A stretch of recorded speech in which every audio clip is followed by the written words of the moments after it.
the live. Hopefully we're back together now. I couldn't even see anyone anyways, except the John question. But let me pick right back up from where I left off. Is Adam Aaron secretly complaining about misreported AMC shares in the billions to draw attention to synthetics, or is he actually mad at incorrect numbers being reported?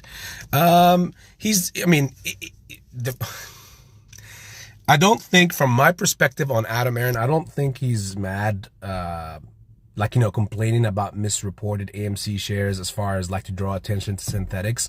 Because if somebody has an intention, you would know it from long time ago.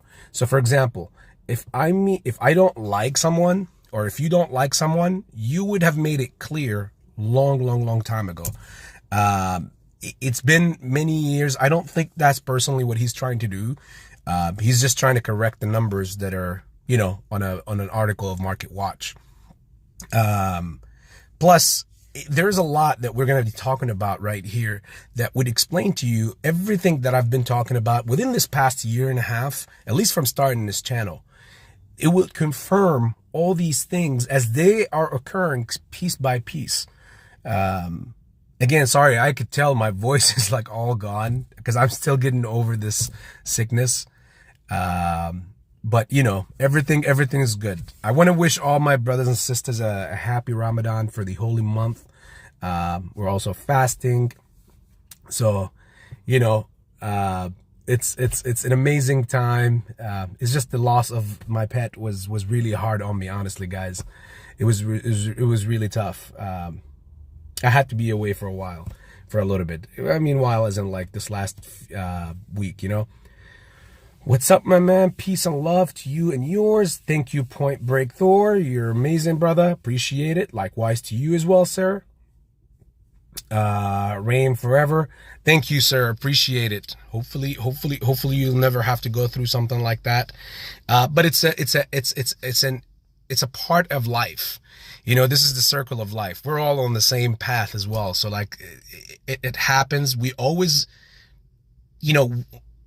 we wonder what would it be like when it's us. But again, you never want to look at it that way. You just want to continue looking forward, keep positive, chase what the objectives of your coexistence in this life, and then move forward and see what comes each and every day, But I appreciate the kind words, and I appreciate the condolences. Now, what's up with Adam? Ryan is saying, what's up with Adam Aaron trying to make excuses for 8 market cap? Well, I don't think he's making excuses. I think market cap, well, again, look at it, guys. Market Watch, this is not a verified source. So we can't, here's the thing, not saying Adam Aaron is making excuses for them, that doesn't make me an Adam Aaron fan. In the same time, agreeing with Market Watch, it's also double-faced, because Market Watch forever have been known to be, and extremely known to be, very, very big shills over memestocks and AMC and GameStop and any of them. So agreeing with the better of two evils, in my opinion, doesn't necessarily make it seem doesn't necessarily mean one is right over the other. I think this one just gave that other one some content to talk about. Adam Aaron has been nonstop getting questions and hammered. Hey, what are you doing about synthetics? Hey, what are you doing this for 2 years now? And I feel like Market Watch probably did him a favor there, by doing something like that, so it can come out making it seem like he's, he's like the Power Rangers who's coming out to save. Hey, I've been telling you, don't believe in all this crap that's out there. So therefore, I'm gonna show you an example of how I'm doing it. And, he comes off at market cap showing, see, again, by him showing that market cap is wrong, it also validates all his points that he keeps talking about, either in these meetings that he has, or in these interviews, or in those tweets that he makes. So I'm not, that's what you call, that's the guerrilla warfare. You need a cause to make a point, and you can, if it's not there, you can You can create it, you know? So I wouldn't be surprised. I don't look in too much into that. I mean, you could tell that that's bogus. That news is bogus on that. But in the same time, even if it was to be true, then that means for once, obviously, Adam Aron has made it false, that he's himself is false. You know, that means he's against, because if it's true, then what kind of CEO is that? If it's wrong, then, you know, it's a win-win situation for the other side, because we can't validate it. Who has the back end data to prove if that data is right or wrong? It's always going to be a conspiracy. It's going to be a back end. And that's one thing I want to talk to everybody about as well, is the whole, how do you not fall for conspiracy theories and all that stuff? Because at the end of the day, your investment is real. Those theories out there, you don't know what is what. You can't verify what is what. People can come out and say, okay, this Market Watch put that article out, but then at the same time, how do you make sure that that's verified? Like, according to what? So what if Market Watch comes out and says, oh yeah, we were wrong, typo issue? What? That means there's no more the 900, whatever, 80 billion ape market cap, all that talk and everything. Again, why get drawn into something that eventually will end with a dead end? You made an investment and you have conviction, hopefully, with that investment. So see it through. You know your opponents are going to do whatever it takes to try to rattle you out of your positions. That's inevitable. But point is, here is, instead of you following around or reacting to what they do to try to rattle you, you just be you. You already did your damage. You already made your investment and you're holding through to it. I mean, again, the buy and hold was the main thing. And as I told you guys, literally from 2 years ago, and I'm not the only one, many content creators at least have this one thing correct. Buy and hold is the key to all that. And buy and hold is what caused them to take out that button back in January of 2021 and cut down their losses illegally, rigging the system just to make sure that they can push this thing forward. And in that time frame, when they had that suspension on a bunch of these meme stocks, guess what? You've seen nothing but them going to, I guarantee you, they all went with the feds and all the other entities that are included in this, or in this whole circle. They all went in and they did their thing, talking about how can they plot pepper and salt and all this stuff to make this go as long as possible. And then that's when they came out with the whole idea of, okay, this is the birth. This has to be the birth of synthetics on that moment of time and day. Because when GME ran up in January, and most of the other meme stocks after that, specifically AMC and BlackBerry and Nokia, started running up after, while there might have been, these IOUs have been in coexistence forever, since the 80s, they say, the 70s, no problem. But the one thing that went to the, to the max, where they started making IOUs and failure to delivers, where it went to a different realm, was in January of 2021. That day, on that time, when they took the buy button out, and they had a suspension for about 5 days to a week, 5 trading days, which was about a week, basically. When they did that, that made sure that they had to come up with a plan, like, hey, what do we do here? Because GME was not only short covering, it's barely some short covering. GME was mainly a run-up on call options being exercised, and excuse me, as I told you guys, I'm getting over my sickness. Call options being exercised in the money, forcing the market makers to go ahead and get margined and basically go ahead and delta hedge themselves to buy more shares of that stock at those prices, and constantly making it kind of like an infinite run. And people weren't selling, people were buying, more buying, and no one was selling, which created the frenzy of the price keep capitalizing up to the top side. Unfortunately, it came at the expense that one got through at that time, not all the way, which was GME, but AMC and Co., the rest of the other memes, they all got halted. They got halted because they're like, okay, if the GME did this, and you saw Robinhood, even many other brokers could not take that beating. They were not ready to take that beating. They were like, okay, we're taking off the buy button. And it's not only them, even the NSCC took major losses back then that they also ordered to take the button down. So like, so many people were in on this. The fact that people, specifically people who are influenced by some media or content creators or even Fox News or whatever, whatever some people take influence from. And the message is that there is an entity that at least runs right. In an excuse me, in an unfundamental world, you cannot expect fundamentals. In an unfundamental world. That's why buy and hold is not necessarily a fundamental thing within the stock market. Normally, it's a day trader's world. So like you're buying low and you're selling high. But so we had an unfundamental approach to a non-fundamental market, which is the only thing that is working for us. Everything else, whether keep buying, clearly you see it's only digging the other side deeper in a deeper hole because they're constantly fulfilling these orders because they want to take the money.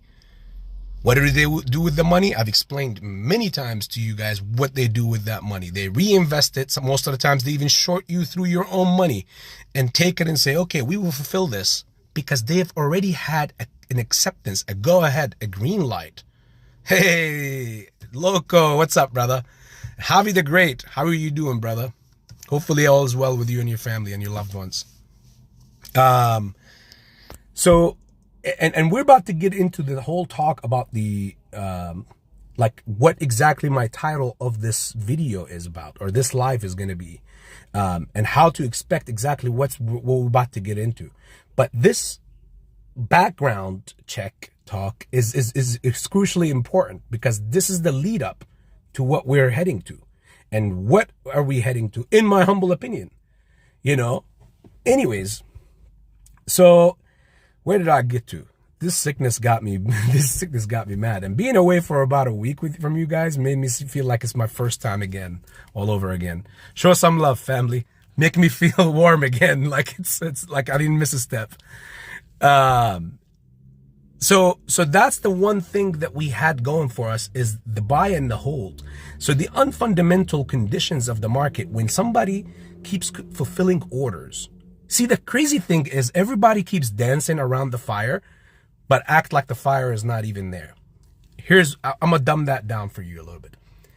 What my point is, and I'm not saying dumb that down, take that back. The point that I'm trying to get over to you guys is the fact that they're able, so many different parties and entities, the fact that they're able to do all this, fulfilling IOUs, failure to delivers, threshold lists and be gone, cost to borrow at insane mountains, and not just now, I'm talking about for the past 2.5 years. That long. Almost 3 even for some. For all that time, there is no way in hell that just the hedge funds alone, like the shorts, can do all that alone without anyone else pinning them down or seeing it happening. We all see it, and we're supposed to be the ones who see the least in this market, or in, as far as at least info, we're supposed to be the ones to get the least amount of info last. Even with all this media and all these connection and all this technology and all this stuff, we are still designed to get the information last, which puts us at a big disadvantage. But that's just the way that it's been. So even in the midst of all that, there's no way that the person, which is us here, that is supposed to get the least amount of info knows this much, and the ones that are in the forefront, like the FEDS, DTCC, the SCC, all these people, doesn't matter how upgraded and downgraded their system is, they still have a lot more leverage and info and access to info than we do. Yet we know a whole lot more than they do. Make that make sense. To me, it does not make any sense. And that's the point that I'm making to everybody else, is when you're talking about making fundamentals in a market or in a world that is unfundamental, you're always going to end up being either bag holding, feeling completely confused. What is this? Did I do the right thing? Or how did this just pump? Based on what? How did many players know the news based on this before I did? How is that all this is happening and no one else sees it but we do? You see, a lot of people are downplaying the size of our community, and it's not just AMCs being 4.5 or 4 million or perhaps even more. That's just, you know, maybe perhaps in the US, and you know, you're talking about globally too, who don't even get voting rights and all this stuff. And even if they get voting rights, apparently most of them don't even get their votes until after the proxy was rolled out. So now God knows whose proxy did they get at that point. Anyways, putting all that back together in one point, at the end of the day, there is no way all these entities that if AB, for example, I'm going to put myself on the pedestal here. If AB was to go ahead and fulfill orders and that he does not own or does not have, instantly, AB will probably not even make it. AB probably would not even make it a month before being locked up or put up on charges. The reason why there are no charges for this past many years is because everybody gets to get a lick. Everybody licks. I gave you guys literally, in fact, check this. A year and a half ago when I first started this channel, I gave you guys a diagram. Then, not when this stuff is happening now, I gave you a diagram back then. And many people just didn't see it because they didn't have many legs to the situation. And the funny thing is, it's just history repeating itself. So it's not like I was a wizard or any of that stuff. It was just history repeating itself. You look at exactly look at it as an inspector or as a detective. What's in it for a broker to fulfill your order that's going to screw them up in the future? Ask those kind of questions. And you're eventually going to have to come up with an answer. Well, I can give you that answer. The reason why a broker will fulfill something like this is because they want to take your money. Now, they know that most brokers, all those custodians that we were talking about in the past, who have suddenly, all over the sudden, started making more and more of these platforms like Public, Webull. You probably see these content creators who are one day pushing Webull, then one day they're pushing Robinhood, one day they're pushing Public. Hey, they're sponsoring us, so people go get your 5% and get your free 10 stocks. They're even giving you a free stock. Just come. And I told you guys why they do that part. Because they know that, hey, if this person comes in, they're coming in with some money. Odds are retail, and they had, again, it's all about the bad psychology reading that they have on the other side. The other side thinks that, and this is the truth and reality, at some point it was also correct, that retail is extremely, as they call us, dumb money. We are not good with decision making with emotions. So they were like, okay, we will sell you this, we'll fulfill this. They won't tell you. I mean, to you, you don't even know. You have 10 shares, whatever, 1,000 shares of XYZ stock. And even if they don't have, obviously, the float or the shares, as long as they are in collusion and obviously in good thumbs up with the market makers and thumbs up from the central banks and thumbs up from the feds for the liquidity, they'll do it. Because at the end of the day, it's all about the money. And each person is getting their fair share of the pie. And that's how they do it. Brokers, again, ask that same question I told you. What's in it for this person to put themselves in such harm's way? For what? Again, if you answer it, simple. Brokers for the past 2-3 years, these, whether PFOF brokers or the other ones, they all do the same shit. They're a business. That's what they do. This is a capitalist world. So they take your money, they give you shares. Even when they run out of their shares, they're like, oh, okay, here you go. Just bring more money. What do they do with the money? You see these non-existent, these nobody knows stocks that keeps getting pumped and dumped every day in the pre-markets and even the aftermarkets based on news that somehow the market knew, but we, like you as a retail trader or the institutes, are the last to know about it. These most of the times are your brokers pumping out these penny stocks or these non-existent, nobody knows stocks based on whatever, and then dumps back down when the news don't go through. Like pharmaceutical companies are the most famous and notorious for this. They could easily pump out a news saying, oh, they got the acceptance for phase 8 for a cancer solution. And then literally 2 days later, oh, it did not work. And then it plummets. So they short it back down. You know, to do all that stuff nonstop, guess what they need? They need your money. They need more money to continue to do that, and they make more money. So that's what's in it for the broker, is access to money, capital. The brokers, why do you think right now they're doing similar to the banking style of, we're going to give you on every money or penny you have sitting with us, we're going to give you cash, like interest. Where in the bank, you make 1% a year or 0.1% a year, we're going to give you 4.5%. And the other one says, we're going to give you 5% a year. Why? Because they're taken over from the banking model. These, and that's your public. That's your Robinhood. That's your Webull. That's your Moomoos. They're all doing the same. They basically are integrating themselves to be banks. And that's what they're becoming. While what we're seeing, some other banks are also going under. It's interesting times. Many things are coming to an end from the old traditional ways of how to go about stuff. And it's a revolution in everything. And it's happening as in front of our own eyes as we see it. As they unfold, all these details unfold. What's in it for the market makers? Again, same thing. Money.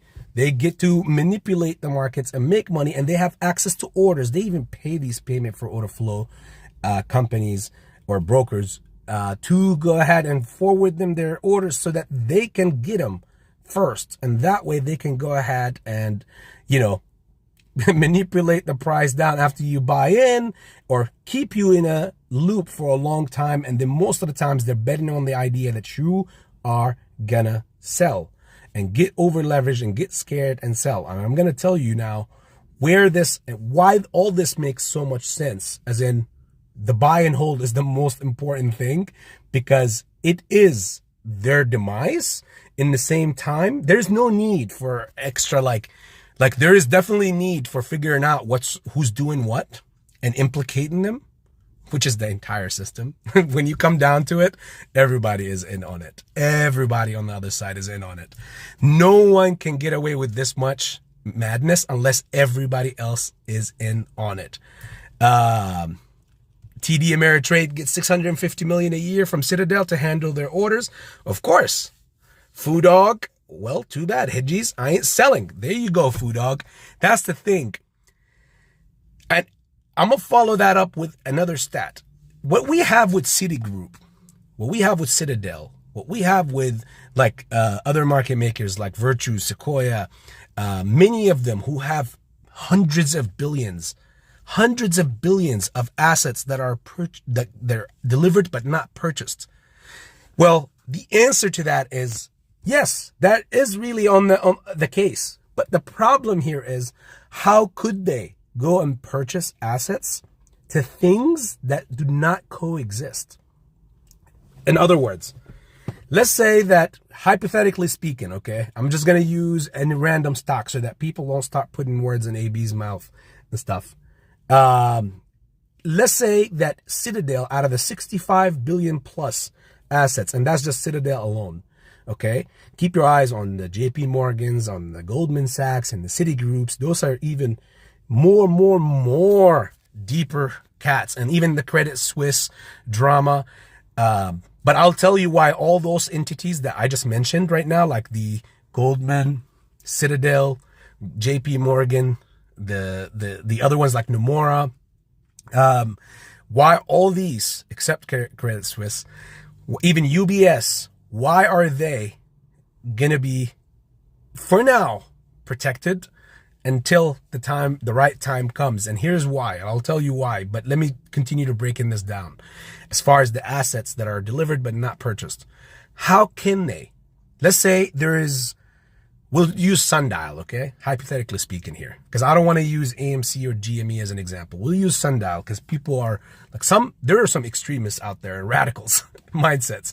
Anything you use, even if you use it as an example, no, you're wrong. And I'm using it as an example. Sundial. I'm sorry, sundial extremist. I'm just using it as an example. So let's say sundial, like the market makers have dealt with and sold, even the brokers have sold, let's say they took and they fulfilled orders for like 5 billion shares of sundial orders. Okay. Now we know that the float is not 5 billion with sundial, right? Hypothetically speaking here. So, but we do know that it's not 5 billion. So it's not 5 billion, but they took care of 5 billion on sundial. How can they? One thing they did is they delivered 5 billion, of course, because they gave you your shares to each single one of you. That makes up the 5 billion. But they have not purchased it. How? Simple. Because they've purchased up to the same limit of the original float out already. But the remaining, they can't purchase because, like, theoretically, they can't go and add more shares to the float when they don't coexist. So, and this, like, I will show you how all this ties up eventually to the votes that we're getting. Not only with AMC, we had those reverses with sundial also, as I use as an example. We had those reverses with CEI, Cambridge Oils, many other companies. But I'll show you how it all comes out to it. If the banks don't have to pay their bills, why should we? Oh, yes, exactly. Because we're the ones who has to pay their bills. Eventually, it's going to come to an impasse. Who's going to pay whose bills? You know? I'll tell you how, you demand. Colin S., what's up, brother? How are you doing? I'm glad that you came back from Mexico, and hopefully you and the fam enjoyed your vacations. Bills owed but not yet purchased. Well, Food Dog, hey, this is how it's been happening for so many years. It's not just now. This is how it's been. That's what happened in 2007 and 2008. This is what happened in the past, even in the 80s and the 70s. It's always like this because at the end of the day, it comes down to the taxpayers' money. You know, once again, I will share a famous quote from the longtime ex-president Thomas Jefferson. It was back in 1791. And he said, like, you know, and I can't quote it exactly word by word, letter by letter, but I'll do my best. And I shared it before on the community tab of the channel. If the banks, if the citizens ever let the banks control or issue money, then the banks will be able to inflate and deflate the economy as they see fit, and eventually this is the president talking to you as a citizen, your sons and grandchildren will eventually become peasants and homeless on the beaches of the land that their forefathers have co-founded. It's so crazy how that's coming to exactly, piece by piece, letter by letter, to the T, how he exactly predicted that. Because what we're having is, look at the madness of how the feds are hiking rates, and then when they don't hike rates, what exactly happens to the economy, and how it effectively, directly affects you and me, and our savings, our pockets, even the pension funds, all those things are also affected by those decisions. And the funny thing is, there's always that whole, you know, one thing I hate in life. I love life, of course. So should you. But one thing I hate in life is that there's always this sense that majority of the world gives off that it's kind of like, you know, a person who it's weird. It's like kind of like a person, like people dancing around the fire, but think in the back of their head that the fire is not there. It's weird. It's hard to explain. It's like living in a simulation. It's like they come and act, put on the suit, and like for example, Jerome Powell comes up to the mic and the podium and says, you know, hey, we're going to do this. We're going to continue to hike this so that we can get down to inflation and we can reach eventually this and all that. The thing is about, to me, is that they're playing these roles. They're role playing here. And to me, it's very unfortunate part of life. I hate that. It's just not part of my DNA. Like the whole role play, if it stinks, it freaking stinks. We'll call it out. If it ain't, it ain't. You don't have to, of course, be a very aggressive individual in life and go out of your way to bring others down or whatever. But call things for what they are. Call things for what they are. And obviously, when everybody on that side of the pie is always working together, it's always going to feel like everything is working normal. And this is the diagram of how everything works. And they make it seem professionally, like, yes, like it's all good. Yes. It's kind of like when people put out these job, you can make up to like 300,000 a year, and you go and it's like a convention and it's like thousands of other people that went there. You thought that you're going to an interview on your own, and you know, here's like 2,000 other people, and then next thing you know, oh shit, it turns out to be a pyramid scheme where you don't make anything until you go make 10 people, and these 10 people get 10 other people, and then you make money off of the other 25 people and all this stuff. And then you're constantly they're always the company itself is always making money. You got everything to gain. And like they got nothing to lose and everything to gain. You got everything to lose because it's your time, your effort, your work, and everything, and nothing, just about anything to gain at that point. John Gulciano, hey, how's it going, brother? So damn corrupt of a system they have here. Of course, that's what constantly keeps it making. Remember what Ken Griffin said in one of these interviews he had. He was talking like he's the entrepreneur he is and the billionaire he is. He's talking like over people, having his legs crossed. He said, the lady asked him something on Bloomberg, and he says, well, every economic cycle ends with a recession. Pause for a second. If the fact that the whole world and that audience that was there that day agreed with that, was clapping to that right there is literally the essence of why these bloodsuckers can get away with all this stuff. The fact that he said that, and that's how it ended. And people were clapping like it's normality. Unfortunately, think of it. Let's let it roll. Every economic cycle ends with a recession. If you think about it, he's technically telling you, he's telling us, and he's making it normal that you are to expect every 12, 15 years a market recession or a crash. But why is that happening? He's not telling you why. He's telling you that that's normal, like it happens. And everybody knows that saying.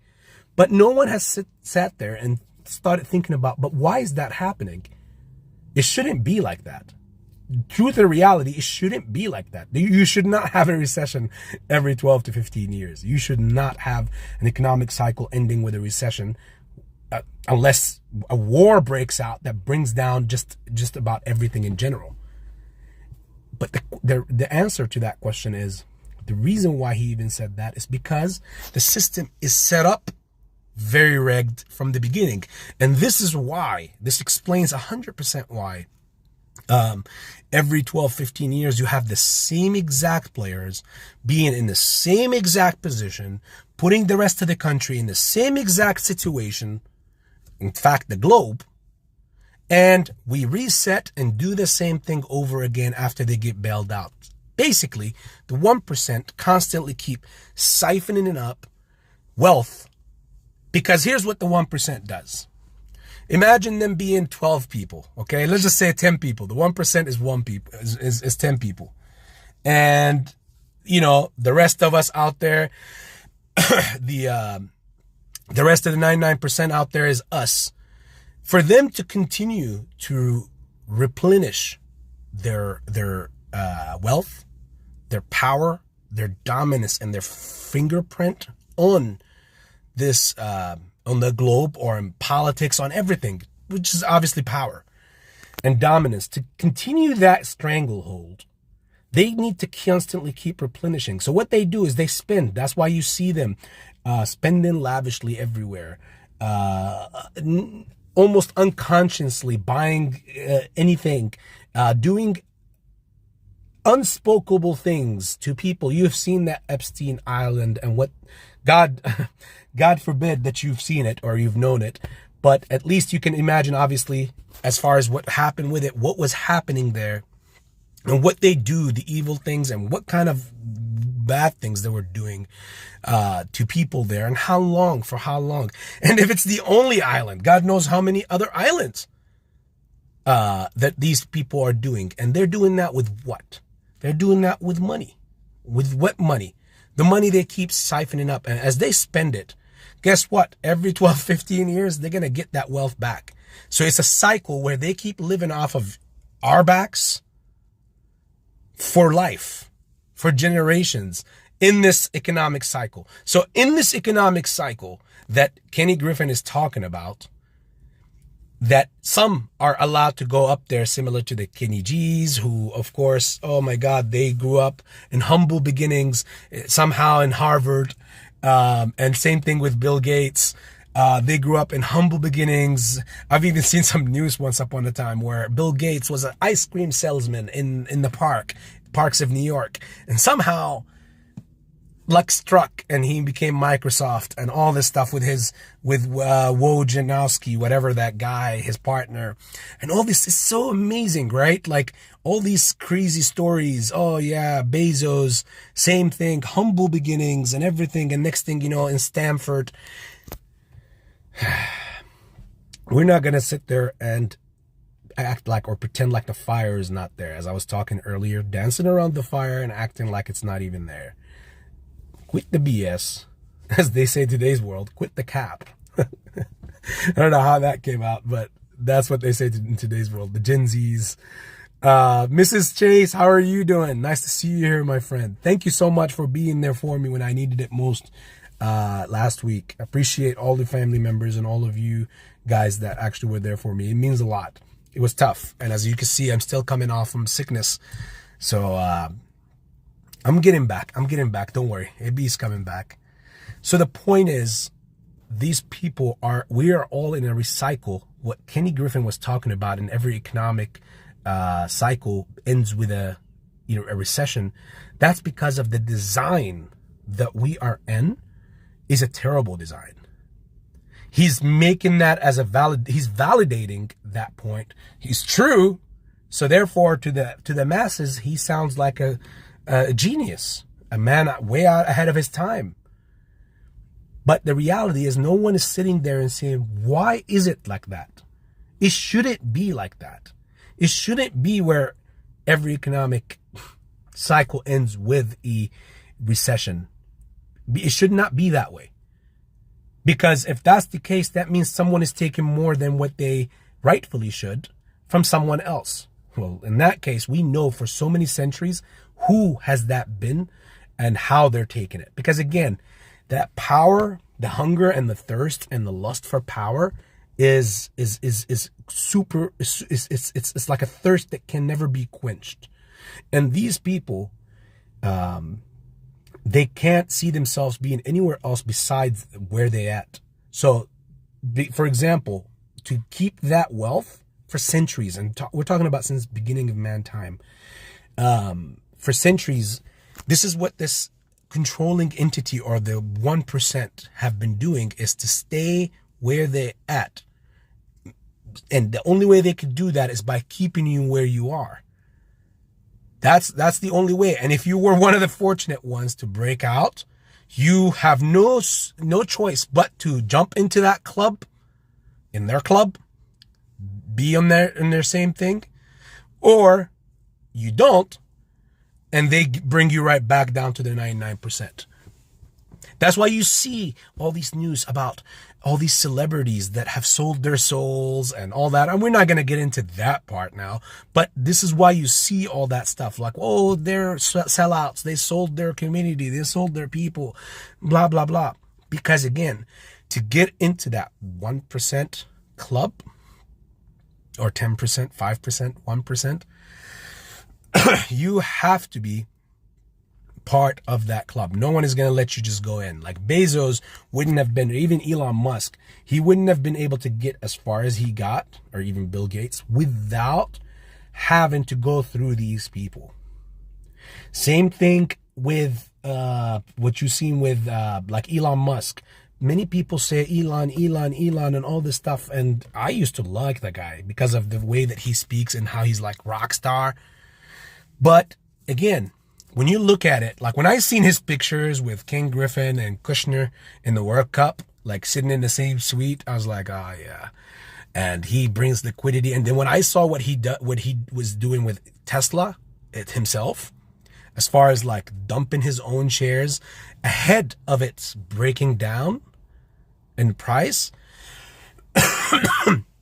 perhaps having a smart decision into making more money himself, conserving his money right now in a market that's going down so that he could rebuy more of his company's shares later. Mark my words, you'll see this happening. Just fact check me when it does.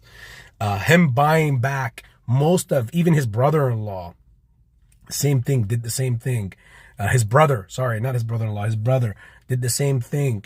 You know, selling their shares at a higher point because before that it breaks down in value, and then doing a forward stock split to make these companies more affordable to the average investor, so that basically kind of they're not diluting their shares, but in the same time they're making it more accessible at a time where they could have been the ones buying back their shares, but instead they're like, how can I control more of my company?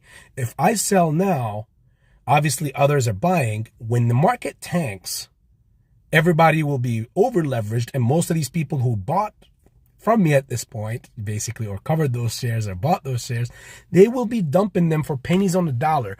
And at that time, I can buy back more of these shares, more thus far, making me own more of my company for much less. I mean, business-wise, it's a genius strategy, but it's very insidious to do as a CEO of a company to your own company. It's kind of like me. I own a restaurant, right?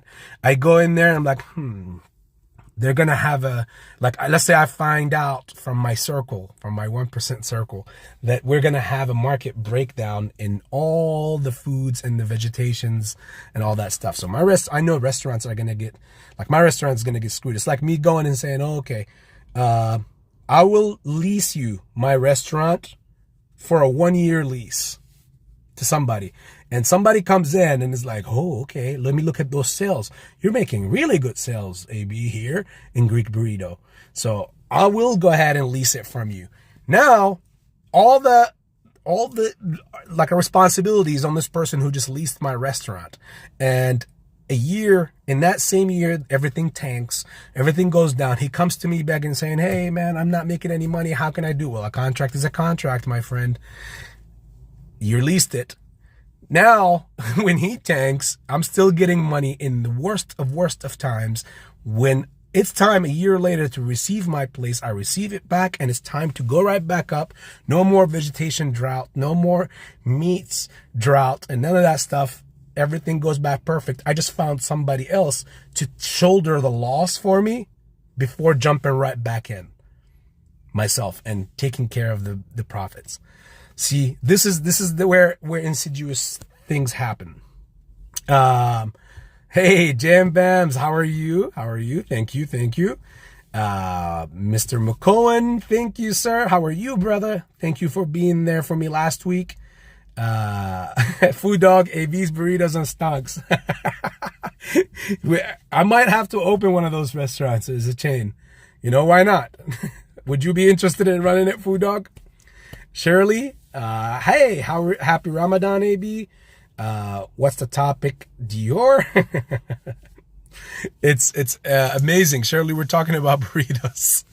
No, we're talking about so many different things, but now we're about to jump into the meat and potatoes.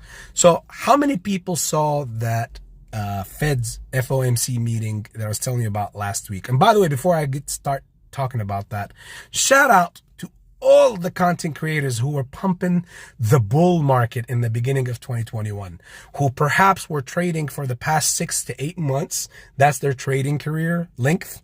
And they jumped out and called it a bull market in January because, as I was telling everybody back then, months ago, you are reacting to the Q4 numbers. You're not reacting to Q1. Wait till Q1 even comes out. And Q2, if we make it to Q2, as a market as a whole. But wait until we get to that. But shout out to those bull markets. Hopefully they influence no one but, you know, a few other people that they have around them or surrounding them. Because apparently right now, most of these people, it's either that they're being double-faced and they're not sure, like they're not talking about that anymore. Like, oh yeah, let's not talk about that bullshit that I was talking about in the beginning of the year. And some of them are not even making content anymore anyways, because obviously they're like, okay, well, we clearly don't know anything about this market. So therefore, I'm just going to stop and wait until something else happens. And I'm just going to come in and start talking about covering that news at that day. Whichever one it is, hopefully they didn't influence many other idiots out there, because at the end of the day, people's money and people's, just by saying I'm not a financial advisor, as AB is not a financial advisor, that doesn't mean you still hold some sort of influence over the people that are viewing you or even listening to you, even for a few minutes or seconds. So, and the way that you say it with so much confidence and everything makes it so believable. But when you're wrong, just by not making any more content or just by pivoting, we'll talk about that with the Feds in just a second. Just by pivoting and talking about other new stuff, that does not mean you are, it's forgotten about. That, oh, look, you were, it's like, it's completely forgotten about, because these people will hold you to the T about every little thing that you've said to them about the bull market of 2023. B Ghost 2, how are you, my friend? Good evening to you as well. So, how many people have seen that FOMC meeting last a few days ago? How many people have watched it, like on Wednesday?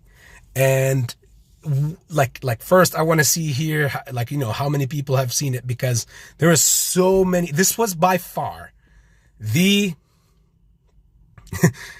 the most hilarious, comical, hysterical, biblically crazy meeting I have viewed from the Feds so far until this point. I think the next one in May is going to be probably even worse, but this is setting the tone already for what's to come. So basically, we'll jump.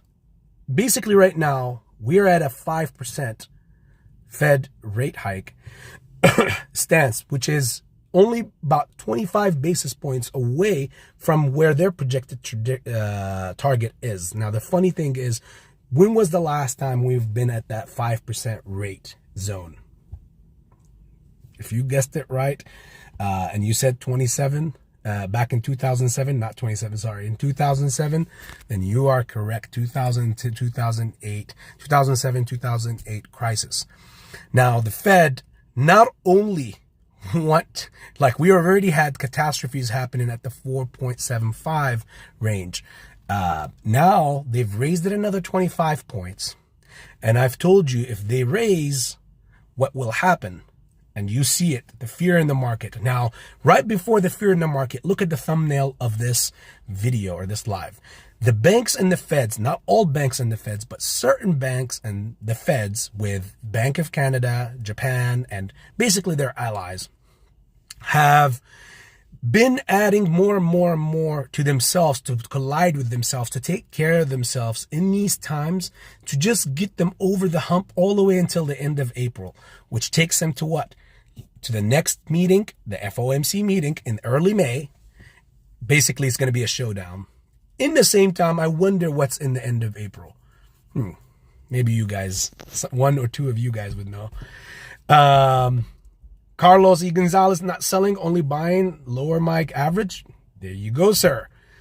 And by the way, we're connecting all of this back to the assets that are being sold but not purchased by all these entities, because it's going to connect to all of that. Like, I'm going to connect it to all of that, and time will tell as all these, for this past year and a half, as I've told you, that diagram of events of the ecosystem or the food chain of how they connect to themselves and how they all are part of the conspiracy and the problem and the issues.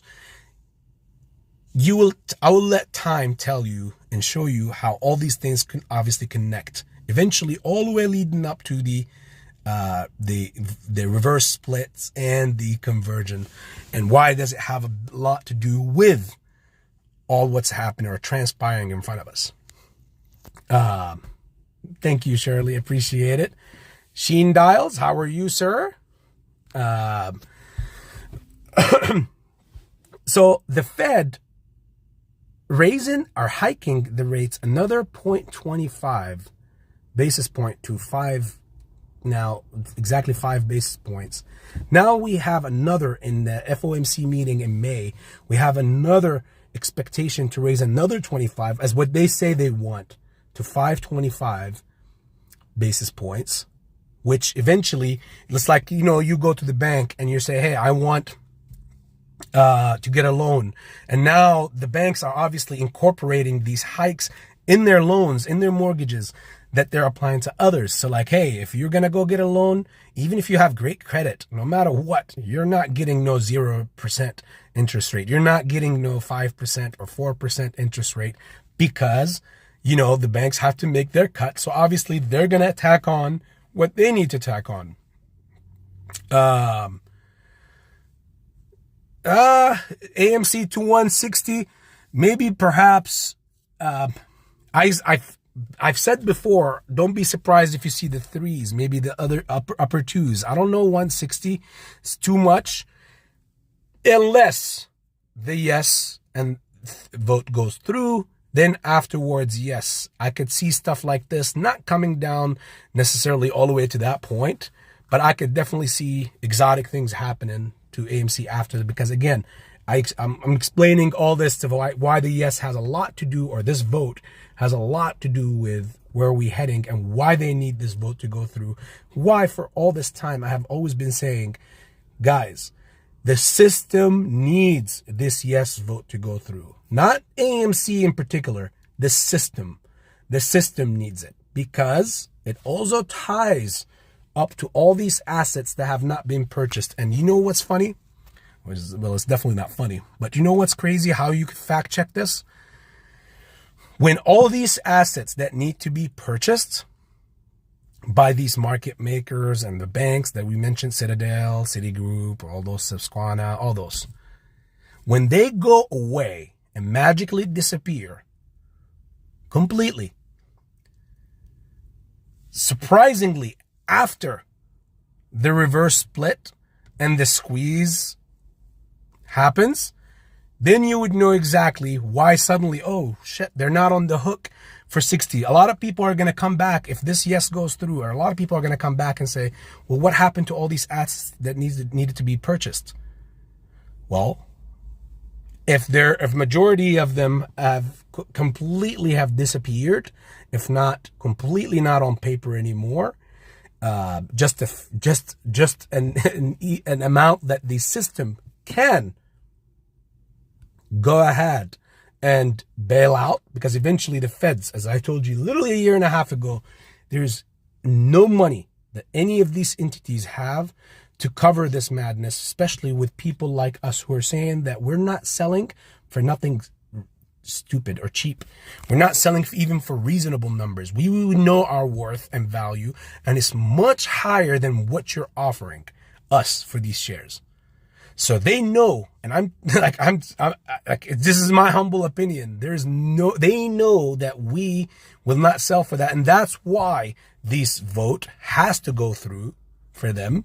In the same time, limiting the blow that they get exposed to. But also, when that happens, it will be dealt with as a complete market bailout from eventually taxpayers' money that will deal with it. So not only are they going to limit the blow, but also they're limiting it because the taxpayer is going to be who's paying it.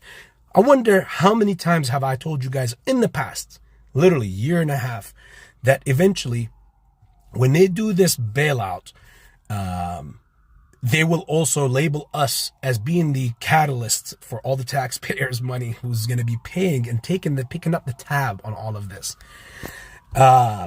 You're seeing right now the essence of it happening. When people said that there's no market crash, how many, go back, literally, please go back 6 months ago, a year ago, and watch how many people were saying that they see a market-wide crash happening, and how many weren't. You would see that literally it was like way lopsided. Most people said there will not be a market crash. Absolutely no market-wide crash. And some of those, most of them actually, were very notable and known content creators that were pumping that. Now, they're either, as I told you, not making content anymore, or they changed their tone, acting like no one have remembered. You remember back in those days when GME did a forward stock split? And many content creators jumped on this narrative of, look, the split did not make GME squeeze. They were wrong. You were wrong. Those were the same people pumping GME content when GME pumped after the earnings report. Right or wrong? You know who you are. And again, I'm not throwing shade at this, but I'm just showing that how can you take people and their face value on what is their true narrative here? What do they really care? What is the point of their message? What are they trying to pump out here? Are they trying to pump out their career of YouTuber of the year or month? Or are they trying to pump out truly what they feel and compassionately feel about and what they think? Or are they pumping out a bunch of theories that they've seen around on Twitter or whatever, and they're just piling them up together, or on other YouTube channels, piling them up together and pumping them out to you? Because again, they just need to be relevant. It's up to you to be the judge of that. But those people were pumping out that, and now suddenly almost everybody is unanimously agreeing that the market is gonna end in a market crash, and eventually the feds will have to bail it out, almost unanimously. It's wow, amazing how 6 months can change so many minds that apparently have been in the market for so many years. So, anywho, backtracking now, because we could get easily ahead of ourselves here. There was, what is it that, okay, exactly, yes. So when Jerome Powell also got asked, he got asked a bunch of funny questions that he could not even answer. Like there was one lady that asked him, hey, what happened with this Credit Suisse drama and all this stuff? And with First Republic and all of them. You know what he said? He was like, well, we even put our supervisory team on top of it, and the inevitable still happened. Like, how does that make any sense?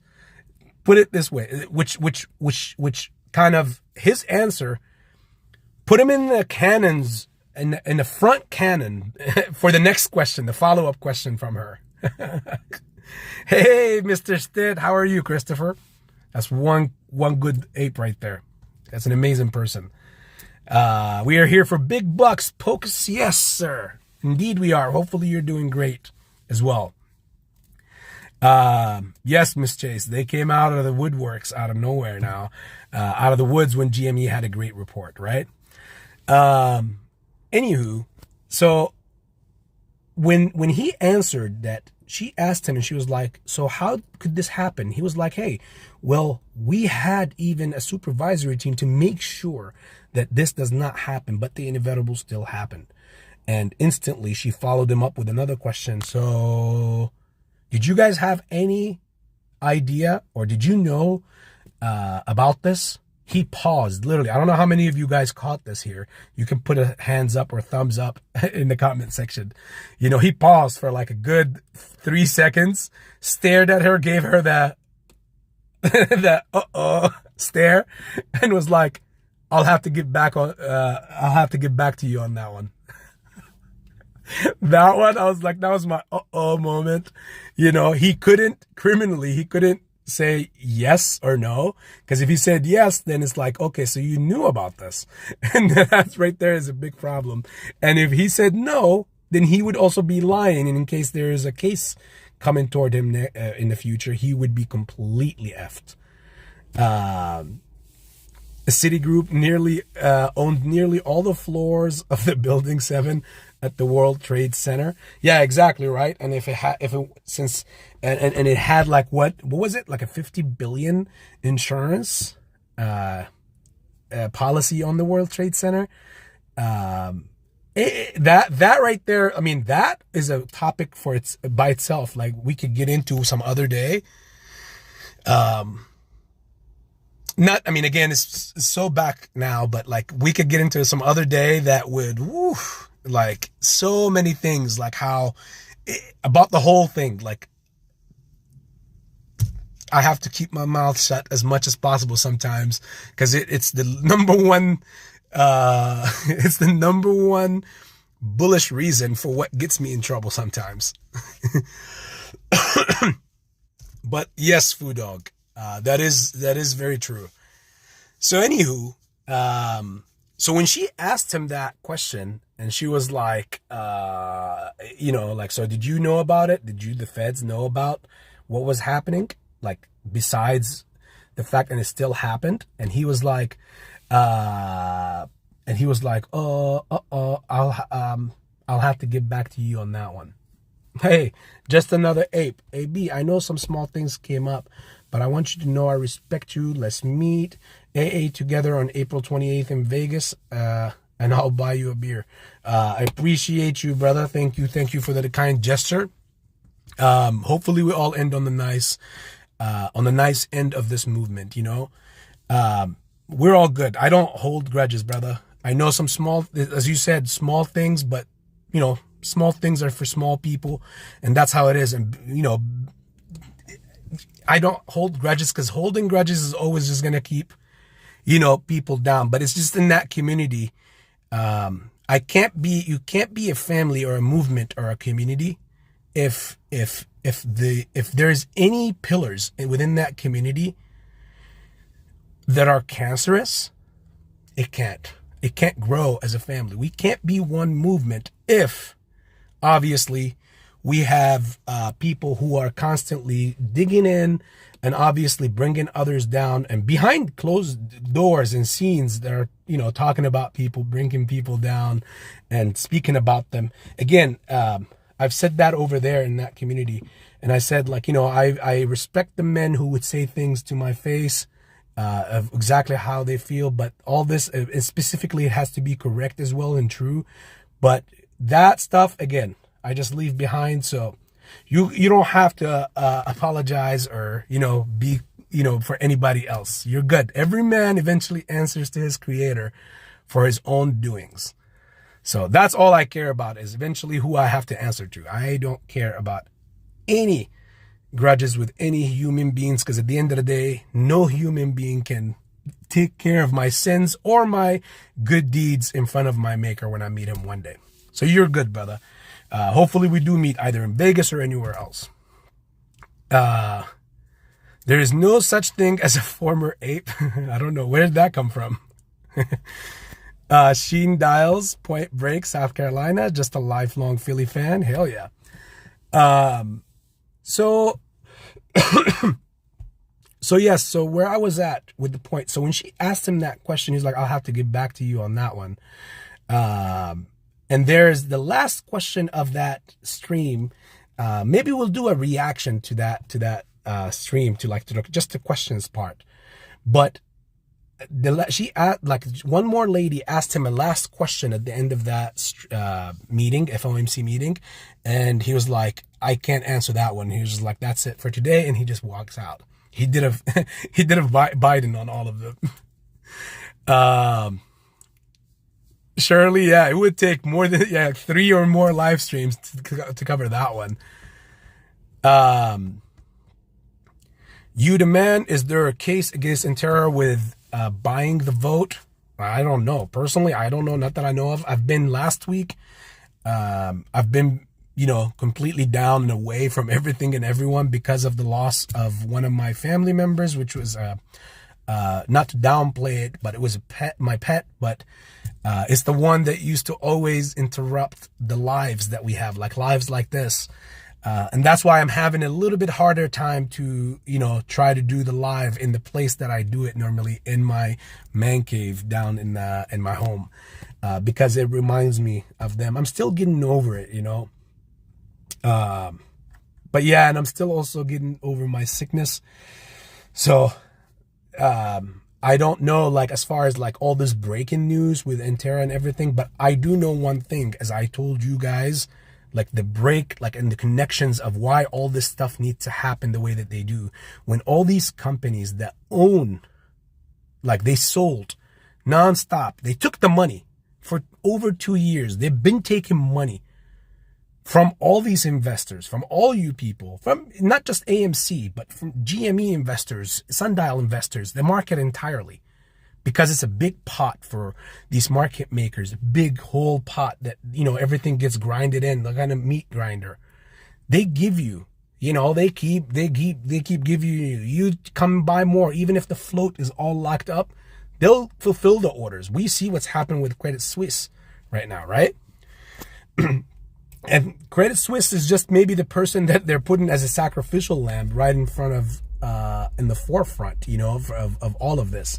But the others, like the UBSs and the JP Morgans and all that, and even Citadels, like, they have a way where they will be protected through the sponsorship. Have you remembered when Citadel got sponsored through JP Morgan into the reverse repo, or to be sponsored through the FEDS directly?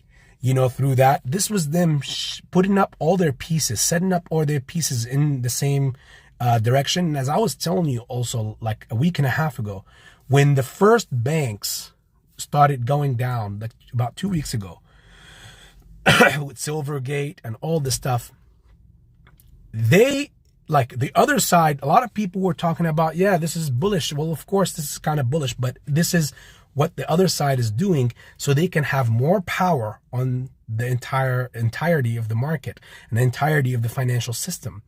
Like, you saw King Griffin and his company, they went and bought 5% stake in what is that bank? Southwestern, Southern Western, something like that. I forget the name, but I know that they took a 5% stake in it. They've also had a 5% or even higher stake in Silvergate.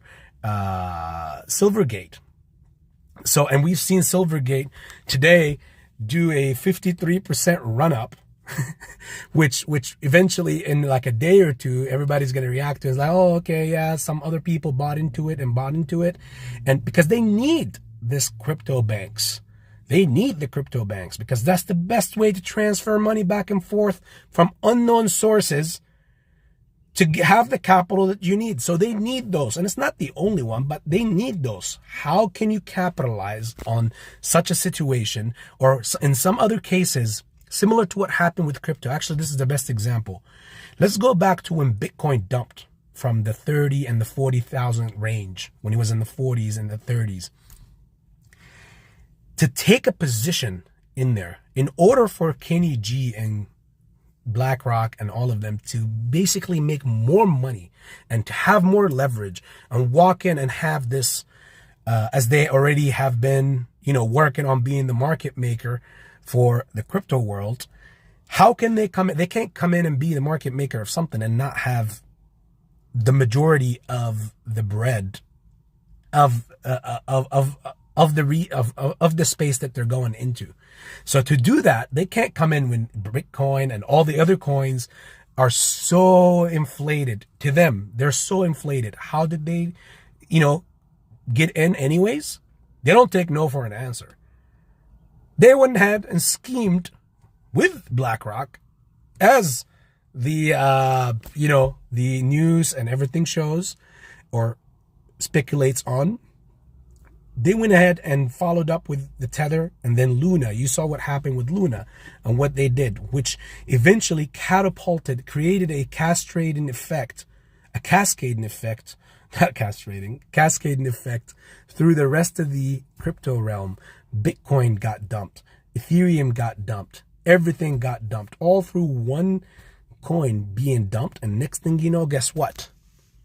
Who was on the other side in there saying, okay, now I can buy in I'll buy these at a lower cost. I'll buy these at a cheaper cost. I'll buy these more. Right now, what you're seeing is the fear of the banking system. So everybody is putting their money in crypto. So are we theoretically right now at a breaking point where crypto is doing itself a pump, and actually the new market maker is going to be introduced officially real soon? We'll be up to that soon, soon enough. But back to our main points. Now, if the Fed's next FOMC meeting from now until May 2nd, if they hike another 25 points, that will put us at 525, which is, as he said in this past meeting, Jerome Powell said, that's where they want to go. They don't want to go further than that, at least until the end of 2023. So they will go here, and then they will, kind of stop, hold it there until the end of 2023. Now, the market is already breaking loose at 475. Imagine at 5 how we react in this next month. Because in this next month, in April 10th, 9th to 10th, that's when the inflation CPI data comes out. So if our inflation data is still high, guess what? He's going to come in May and he's going to hike it another 25 points. If it's not high, or if it's under, let's say 5.6 or somewhere there, like 5.7, 5.6, 5.5, which again, I don't see that part all the way down there, but 5.6, 5.7, then at that point, they will say, okay, you know what? Maybe we'll go ahead, since it's working, we'll go ahead and pivot. And this is where we'll stop right here. We won't hike it another 25 points. But again, he did clearly say that they want to put it on a longer frame of at 525, at a longer frame, and basically kind of testing the waters. We saw that at 475, some pipes busted. What will happen at 525? Imagine if they tack on another 25 basis points from now until May 2nd. How many other pipes are going to freaking bust? How many structures are going to get demolished?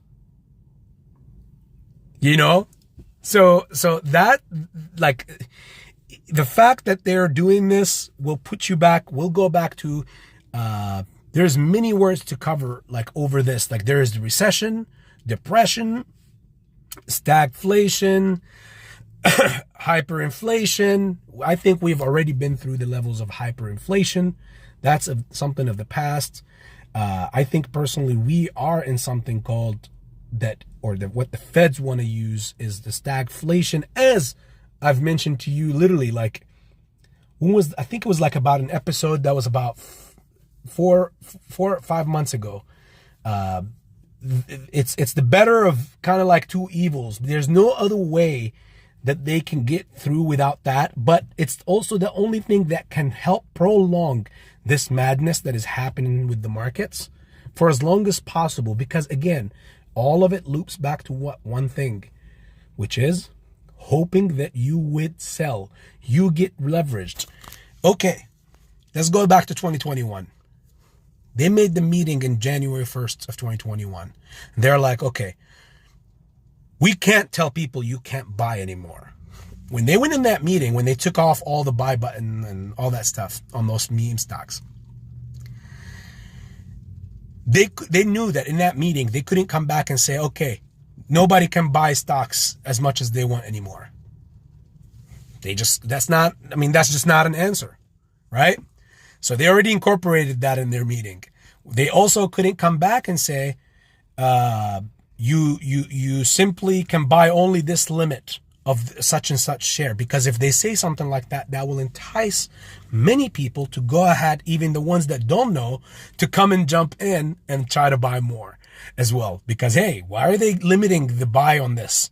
Even the average bystander or the buy watcher is going to jump in and say, oh no, okay, even if I don't know anything about this, I want this now. The one thing you don't want to give me a lot from, I want to take it. Because that means somebody does not want me to have it, which means there's something good about it. So they incorporated that in their meeting. The one thing they eventually had to come up with was the one and only solution, which is FTDs, IOUs. They're like, okay, go back, we'll open up the trading on these stocks, and from now on, you're going to be basically buying, you're going to be selling shares. Doesn't matter, whatever comes your way, take it. As long as you take the money for leveraging people in or bringing people in, dragging people in, trapping people in. In the same time, none of these assets are going to be purchased against their respective market cap or their stock's market cap, similar to like AMC or GME or any of them. So all these extra floats that are theoretically out there, they're out there with this talk about all these billions and billions of shares that are not, or securities that are not, they're delivered but they're not purchased. That means one thing. That's just a sophisticated way of saying it, that it's a security that is delivered but is not purchased. It's basically an IOU. It's the shares that they basically gave to people but did not purchase them themselves. And when they don't purchase them, whatever they're basically selling you, whatever you're buying, in other words, is not going toward the stock's value or the market cap, which means the price is what they want it to be at that point, whatever they want to keep bringing it down to. A lot of people also have this one thing wrong, and this one thing wrong in particular, that yes, while they are shorting the shit out of our meme stocks, whether AMC, GME, and other stocks, but the real squeeze is not in the shorts. The real squeeze is in the shares that would have to be purchased, but they can't purchase them because there's only so much of a float that is out there. 65 billion of Citadel, just Citadel alone. And with Citadel alone, you're talking about, if they have to cover those, well, one, where are they going to get the money from? That's where the Fed comes in, the DTC or the NSCC comes in perspective, and the taxpayers eventually pay the tab of that. But that's yet to come. When we get to that, you'll see. I appreciate it, Colin. It sucks to lose, a family member. But we're all on that path ourselves as well. So I don't, they're in a much better place now because again, they got to go back to their maker now and be at a much, much healthier and better place than being in a place with, having cancer and not being able to do anything and constantly in pain, each and every day. So, Shirley saying erase the last 2 years. So all these securities that are delivered but not purchased, they theoretically can't go ahead and purchase them. But what they can do is buy back from you and me. That's eventually their plan. But since they see that over 2.5 years, because in that meeting back in January of 2021, their plan was to come out and say, hey,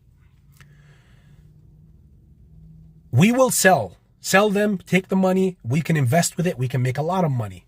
And whatever they're buying is not affecting the stock's price. So just keep buying. Again, this is my humble opinion, okay? And then, as these idiots, that's how they think of us, keep buying and keep buying. Eventually, what we will do is we'll start turning up the fire. They looked at us as popcorn. You know, they're going to pop. The thing is, we're no ordinary popcorn, my family, my people. We're no ordinary popcorn. We're not going to pop based on the heat. We don't pop as heat, and we are not popcorn. So here's the thing.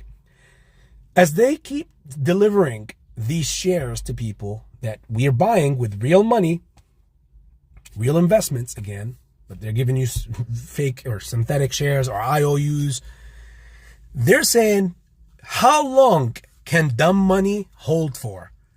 That's one of the elements that they were betting on. Well, guess what? 2 years later, 2.5 years later, it proved that our metal is real. Like it's stronger than titanium. We're much more precious than gold. So you could see exactly, they got the memo that, okay, we couldn't really technically margin them through this, even though they were able to get a few people here and there. Remember back in 2022 when a lot of people were, well, not a lot, but many people were putting up pictures of them getting margined through their brokers because they were on margin accounts, or people who couldn't hold any longer, seeing their their investments dropping, and they kept saying that, you know what, I can't do this, I'll just sell here. Remember the crowd that was selling at 12 and 14 saying, I'll buy back at 2 or 3?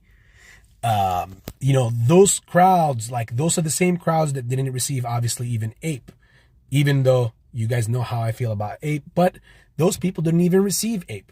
The ones, I don't know how long you've been in this movement, but you must have remembered, if you've been in this movement for at least over a year, you remember the time when there was many crowds or even content creators that were telling people, why don't you sell at 20 or at 15 or at 10 and 12 and buy back at 6 and 7? And that was like, I was one of the people waving the danger flag on those people at the time, because they don't know what they're talking about. They're just emotionally reacting to what's happening to them. It's kind of like, what these people are doing is, imagine like a group of 12 guys comes, and one of those guys, they're all a gang, and they corner you. They just roll up on you by yourself, and one of them smacks you. What are you going to do at that point? Are you going to fight all 12 and die? Or are you going to take the smack and tell them, I'll see you soon, and go get your people and get your clan, get your 12, get your 15, whatever, and come back for vengeance from a position of power? So those certain content creators at the time were coming in at that time where, and they were putting the idea that, hey, they kept getting beat on their investments personally themselves. They kept getting beaten down, and they can't explain why. So their conviction got completely hammered, and they jumped away, and they said, you know what, I'm gonna sell here and then buy back down. But the problem is, when people do that, you're technically giving the shares that this market makers or these custodians that need these shares to do some covering for the short perspective, at least, you're giving them that so they can go ahead and have access. So even fast forwarding now to a few months ago, when some were even advocating for selling selling AMC to buy APE for the arbitrage theory, that's the biggest disaster you can think of. Because AMC is the play, and a lot of people keep losing sight of what is the play. APE got created, APE didn't get created, APE is AMC, APE is not AMC. I'm not getting caught up in that. The real play, and the one and only play, it will always be AMC. So therefore, when people were doing this madness talking about like, or when they were selling AMC shares to buy ape, you're technically telling people like all this time for 2.5 years, buy and hold, you were basically shitting on that theory in that moment. You're technically saying, no, forget all that buy and hold talk. Let's just sell AMC and buy more ape so we can get back into AMC. But guess what? Who just took those? Who did you just sell those AMC shares to buy ape? You just sold it back to the side that needs it more than us. The side that needs it bad so that they can cover with. So a very bright decision, right? Hopefully not many people got influenced by that madness. Because that's again, I don't know. Again, it could be just so that they can capture heat or seem like, you know, I don't know what could go in people's minds at the times. I try not to be as hard on the people, because again, their intentions could be for something else, but it can coincide with the damage of something else as well. So again, it just made no sense. You're giving the shares back to the entity that has been doing whatever it takes to try to take them from us. And now you're willingly going and you're giving it to them. Thank you, Carlos Gonzalez. It's exactly, you said it much shorter and better than I did. The hedgies hired psychologists to manipulate investors. There's many people, in my humble opinion, I think, that are also on the take from within the community. No one is going to come out and tell you, yeah, I'm being paid. But listen to me, people. No one is going to come and tell you that. Anyhow, getting back to how the banks and all this clusterness of the craziness. So now the Feds comes out in May. They see the CPI data back in April. It did not get any better. So it didn't get any better if it's still at 5.9, 5.8, blah, blah, blah. And the CPI inflation data, guess what? The Feds will for sure tag on that extra 25 basis points. And they're going to keep it in the state where it's going to be high. Like, we're going to be in a place where inflation is not down much. In the same time, everything else is not being processed. Like, people don't have access to loans. The economy is going to be brought down. We're going to be in a place stuck for God knows how long.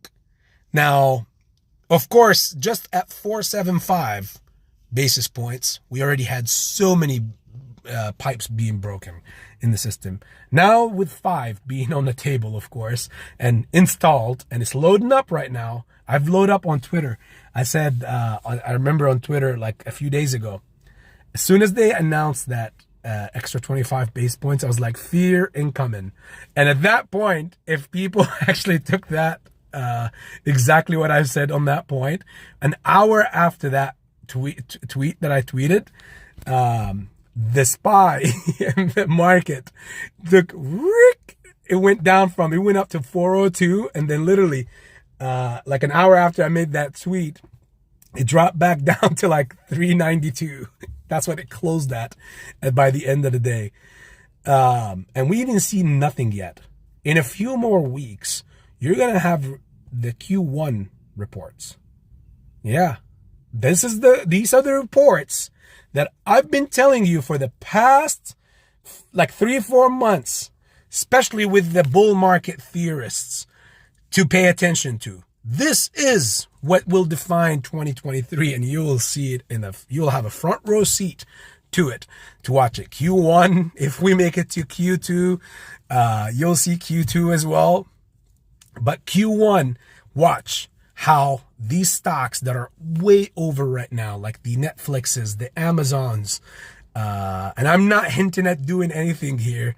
I'm just speaking on the earnings and the things. So like all these things that you heard me mention, like all these stocks, whether the Amazons, the Netflixes, the Teslas, Apples, yeah.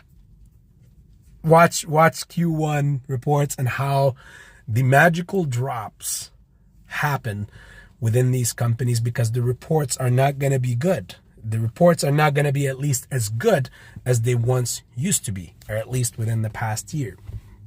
And like Q4, because it's holiday season.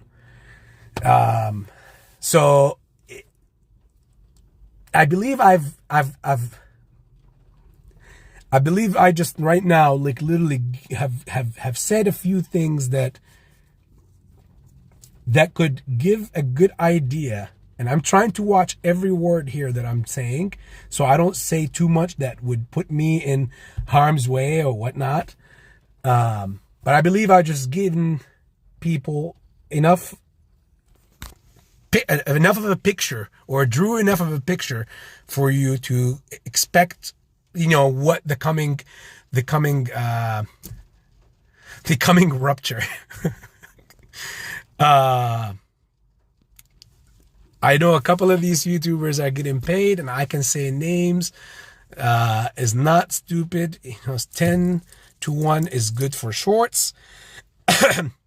Yeah, man. Everybody knows my stance on the like the idea of this, and this is how it all ties back up. Like to, by the way, guys, this is, thank you, Santos. I drifted away for a little bit as I was talking about the whole scheme of how they eventually came up to this. So, but thank you for bringing me back on course, sir. So, anyways, how are you doing, Mr. Santos? First of all, second of all, as they finished that meeting and they started, you know, margining people, everybody who's buying stock is not really going toward the stock because we've already exceeded the amount of the float of the stock or the company float many times over. So they're still taking the money. They're like, many will not last.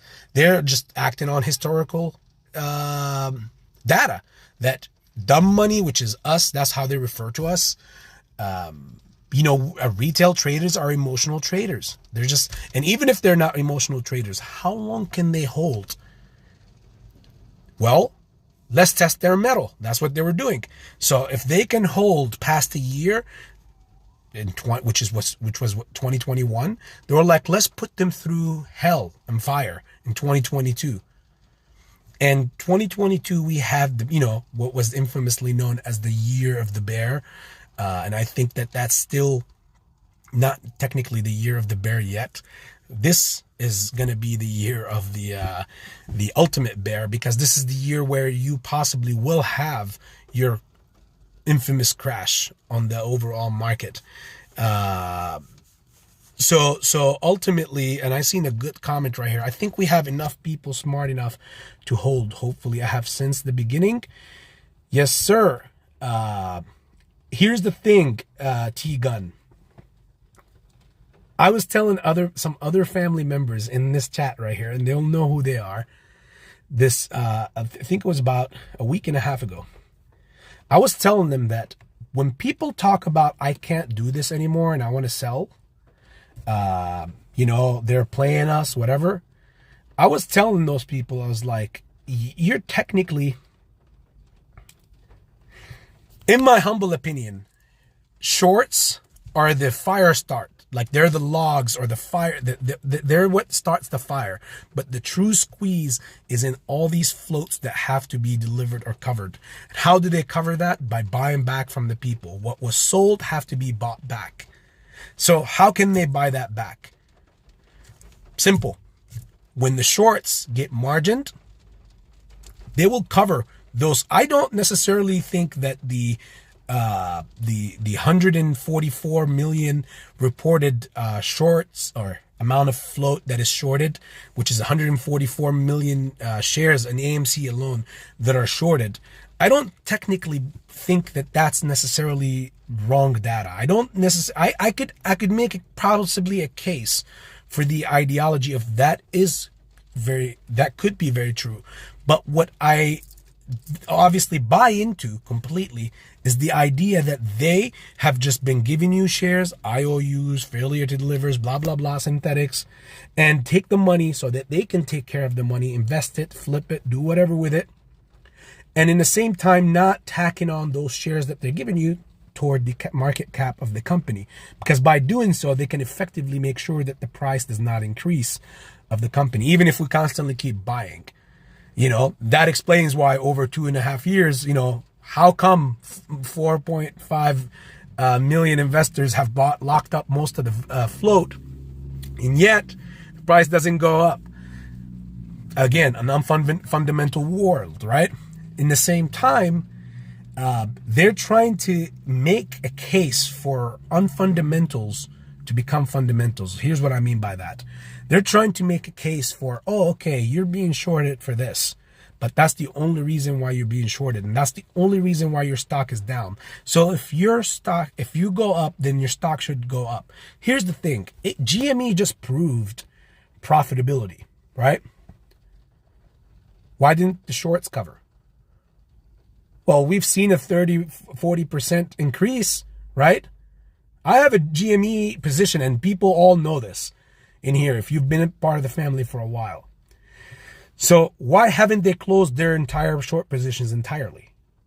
They're not only does GME not have debt, but GME also is profitable. Let that sink in. Why haven't they closed their shorts? You mean to tell me, because there's two answers to this.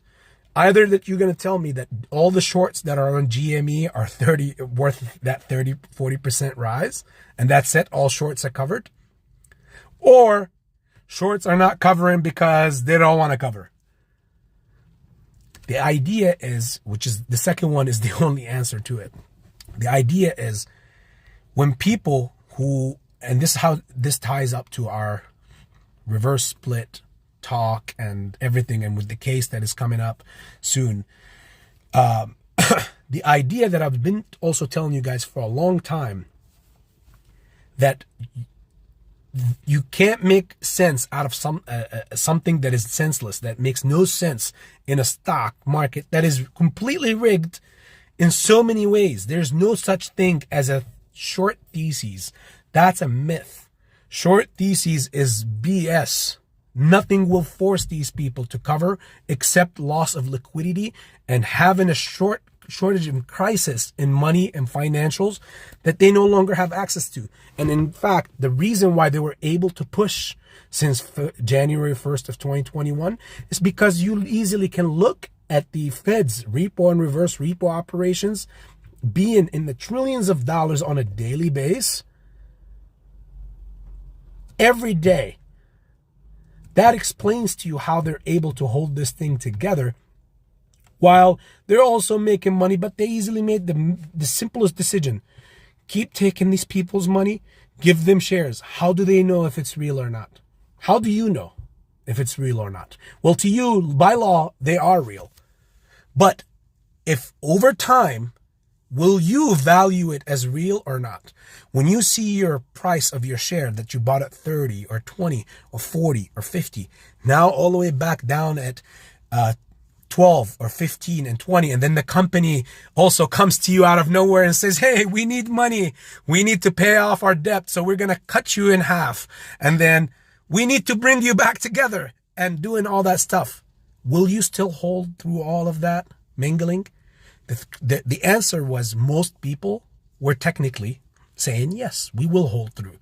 That is literally the one and only reason why they came up with that decision of reverse split.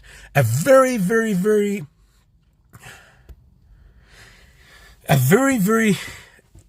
what's the best word here?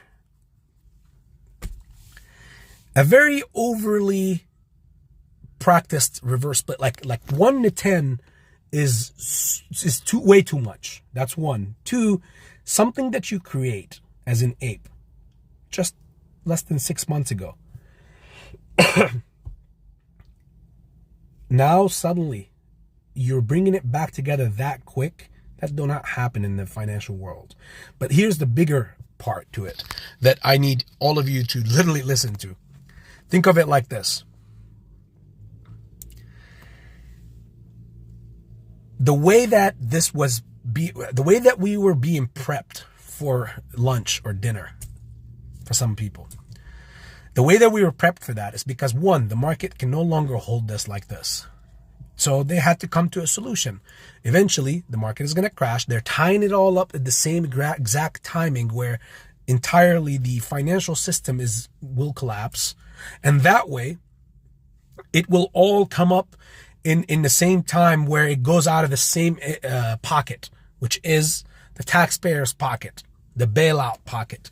It all gets shoved in the same tab. It's kind of like we go to a restaurant, me and all of you in here, and we're eating, and then suddenly when the tab comes, apparently the tables across from us, who's not in our, party, they have added their tab onto our tab and said, oh, put it on their tab, put it on their tab. He said he's got us. Put it on their tab. That's what they're technically doing. But to make it much more swallowable by them, they need this reverse split / conversion and all that stuff. The conversion ensures short covering. And I said this months ago. The conversion definitely ensures short covering because guess what? When they announced the ape issuance back in July, and they said in June or July of this past year, it literally put a bullseye on our stock. It told all the short hedge funds like AQR, remember? I made some content for you guys. And you guys can go see the receipts. Even Citadel, whoever. It gave them a bullseye on our backs saying, hey, guess what? Go and load up on AMC right now. And magically we did not squeeze, right? Everybody was loading up on AMC and held through the record date so that they can get issued shares. And as soon as they were issued the shares of Ape, they dumped their AMC shares because now they have the access to Ape being converted back in. That's the main reason for it. So they can have shares that eventually when they get converted back into AMC, they will become AMC shares, which means they no longer need to buy back shorts from you, from me, for whatever. They have them. And in the same time, it gives the third proposal or the second proposal where it gives the company the 400 plus million to issue at any time so that they can take advantage as well. Because, AMC and Adam Aaron want to lick their fingers, much like 2021. You remember Adam Aaron needed to diverse his investments because he's old and all this stuff. So he sold for millions. So it's easy for him to swallow that 10-to-1 reverse split. And all those board members, it's easy for them to take that pill because they've already took millions of dollars of profits just a year and a half ago, prior to that, a year ago. So to them, it's okay. But to the ones that were holding and not selling, like you, me, and everybody else, it's a tough pill to swallow because you've been tacking on shares, and now they go back 10-to-1. The crazy question is that no one is asking, why didn't AMC do the reverse stock split back in 2021? Why didn't they do it in the end of 2020? See, that's a very good question that nobody else out there is asking. Back then, we needed the reverse split a lot more than we needed it now.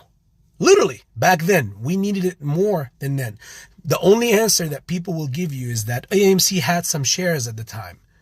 So they were doing shelf offers and they were selling shares. They were doing some dilution. And that's why they had the 3+ blah, blah, blah billion dollars in revenue from selling those shares. So back then it was convenient to dilute the shares of the company, leading all the way up to now, buying other theaters and all this stuff. I understand. And you want to get the fundamentals of the company stronger and you want to make it stronger. So you're going ahead and buying from Highcroft and other things. And then in the same time, now that we come to this point, now you want to do a reverse split and a conversion after issuing Ape.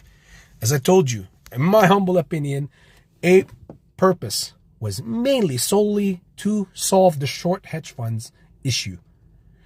The other issue is the 10-to-1 reverse stock split, which solves ultimately the securities that are delivered but not purchased, which is for the banks and the major players like Citadels and all of them. Again, two pieces. APE's solution is the solution for shorts to cover. Buy into APE, go deep into APE. Broke Ape, how are you doing, brother? buy a lot of APE, hold it through, buy a lot of AMC, hold it through the conversion or the distribution date, which was in August of 2022, and all the way until the record date. They held AMC shares and then they dumped them. Now they have a lot of APE for cheap, and they've been piling up more and more and more on APE for cheap because it got dumped down more, and then the company didn't react all the way until it was down to 66 cents. That's when they sold. And of course, there were magical forces out there that we didn't know about that wants to do harm to us.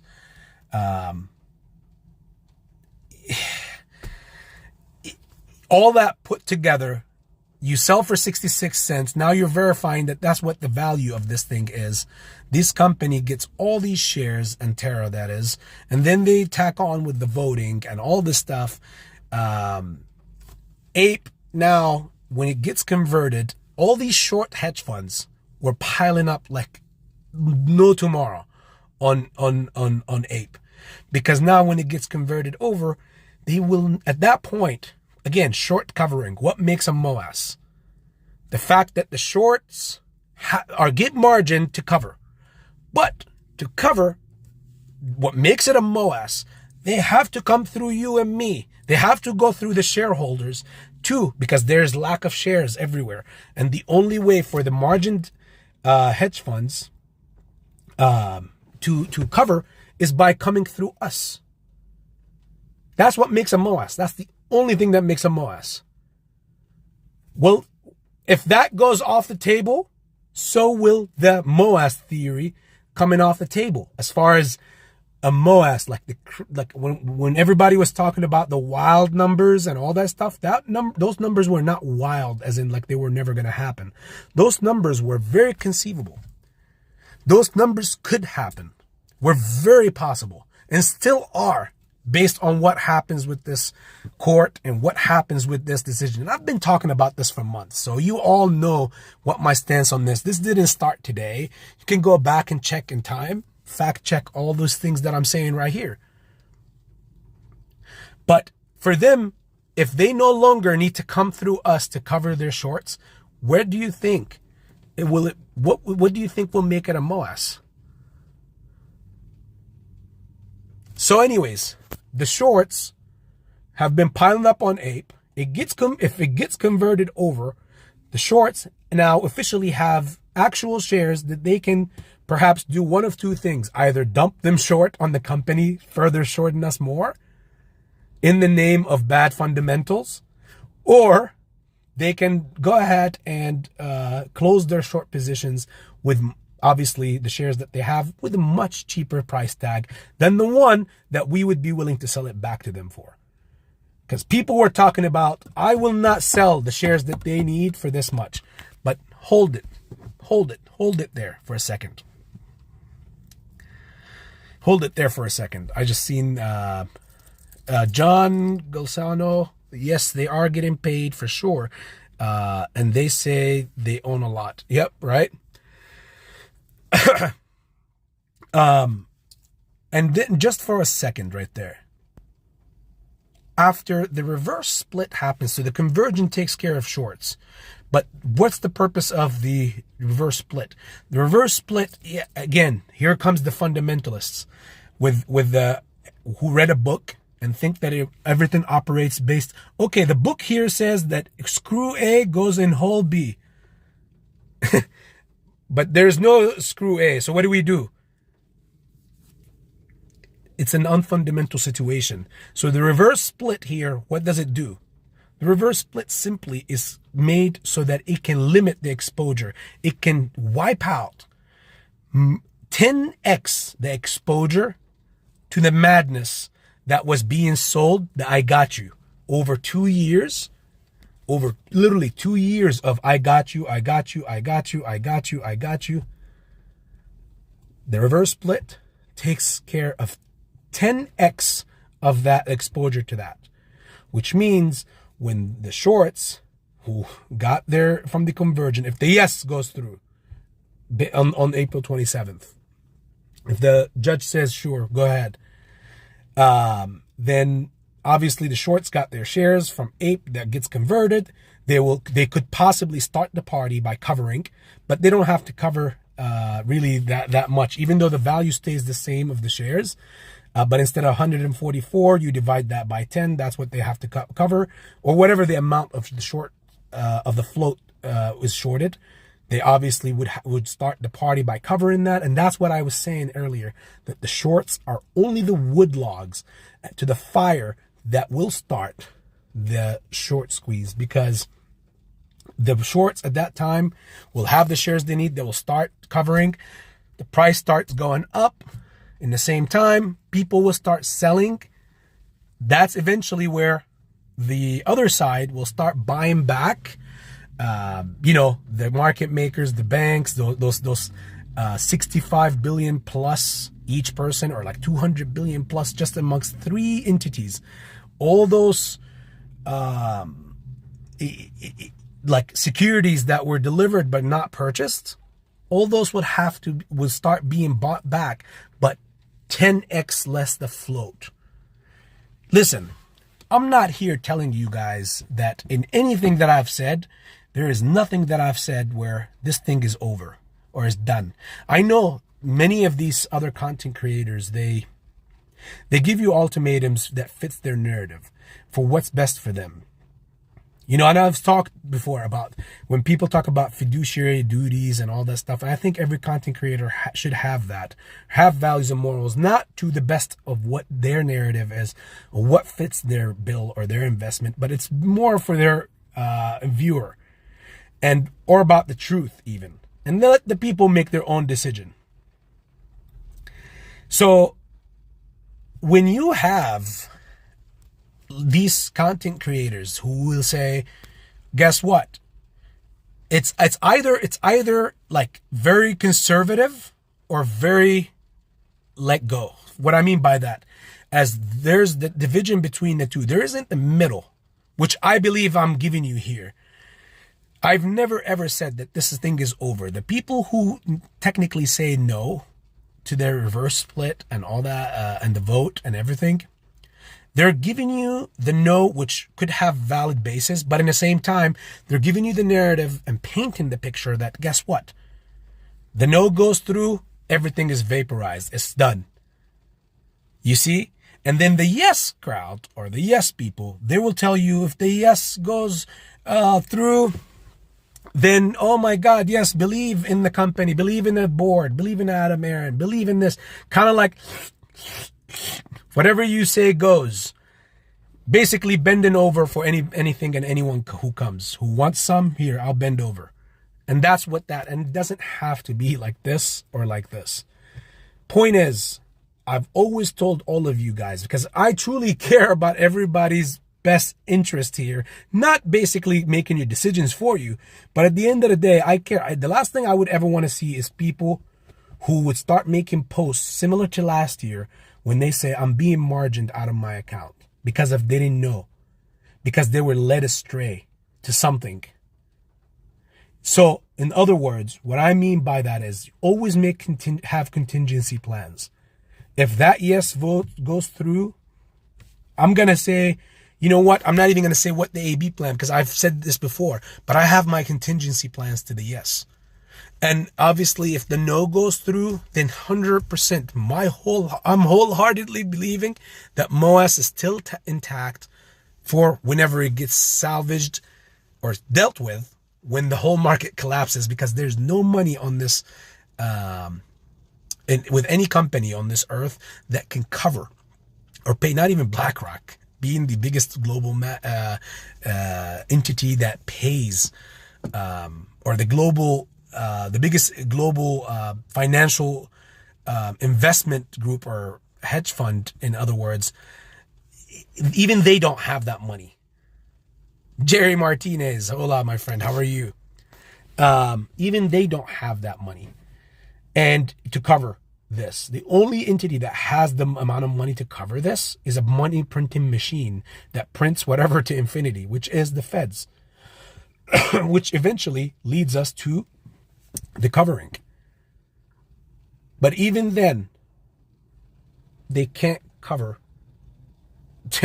like all these things, and except without having this 10-to-1 reverse split and slash the conversion, because again, the conversion deals or helps out the shorts. The 10-to-1 reverse split obviously lessens the exposure to the blow that the other side would have to take, and eventually we will have a spike in price. What I do believe is we will have a price spike based on some of that, basically on that covering and the people selling.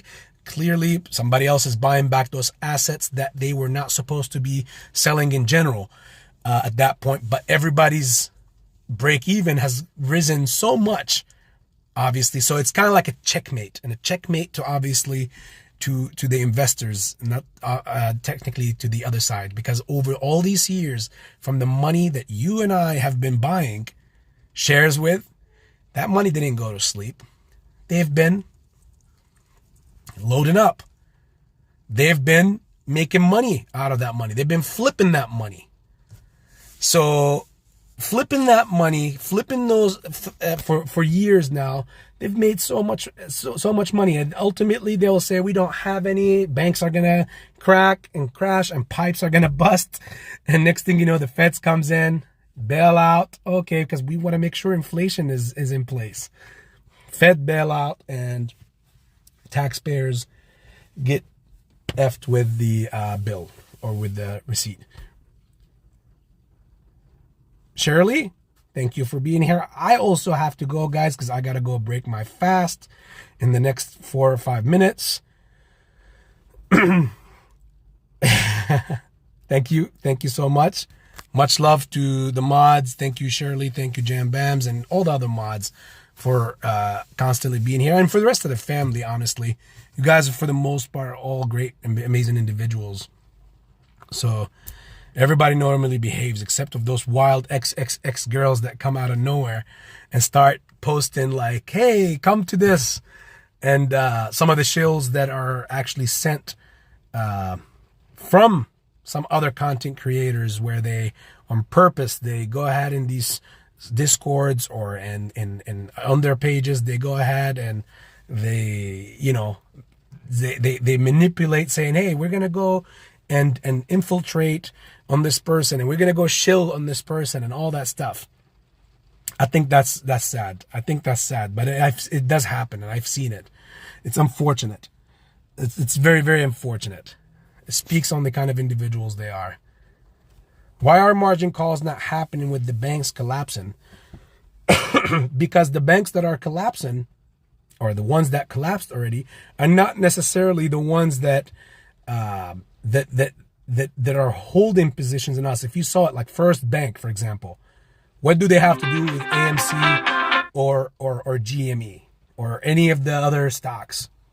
These are the entities that, for pennies on the dollar, citadels and the bigger banks, the bigger entities, those bigger banks even, and bigger hedge funds and all that, would buy stakes in for much, much, much less. They will take great assets from these banks for pennies on the dollar.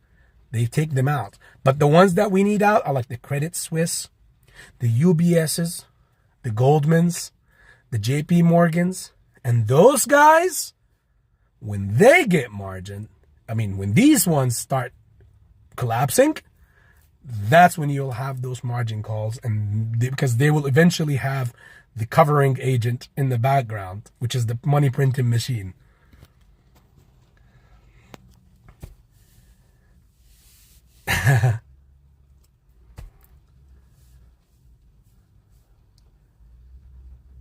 Jerry Martinez, what's up with the Green Bay hat? We need to get you a Falcons or Denver hat.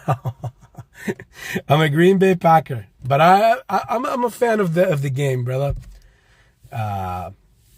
Hassan Gill, Credit Suisse will collapse. Yeah, of course. It's waiting for somebody to come pick up the tab for it.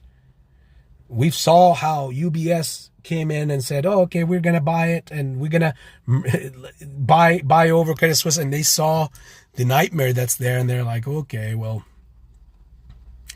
I don't want that to be on my tab. It's fine. Keep these guys on their own." Hassan Gill, that's actually very quite possible. Time-wise as well, it could make very sense. Rachel, hey, how are you? It's very, very quite possible for Credit Suisse being the catalyst to all the beginning to of the end, basically. I'm getting the car started. I need to go back to break my fast. Colin S, tell me your plan, AB. You know what? Okay, here it goes. Antonio Williams, Wells Fargo has a ton of commercial loans. Those are primed to blow up, and Wells Fargo with it. I believe the emergency meeting is about Citi and Wells Fargo possibly going down next week. Yes, I hope so, Antonio Williams. And that's also a very, very big possibility, because that's when you have all these, like specifically Wells Fargo, like got screwed with credit last year. And that's when they, about a year and a half ago, when they went ahead and, canceled all the credit cards of all their customers, hurting everybody's credits. So without one with Citigroup, they have also over 65 billion assets that they purchased. That they delivered, but they didn't purchase, which many of them also have to do with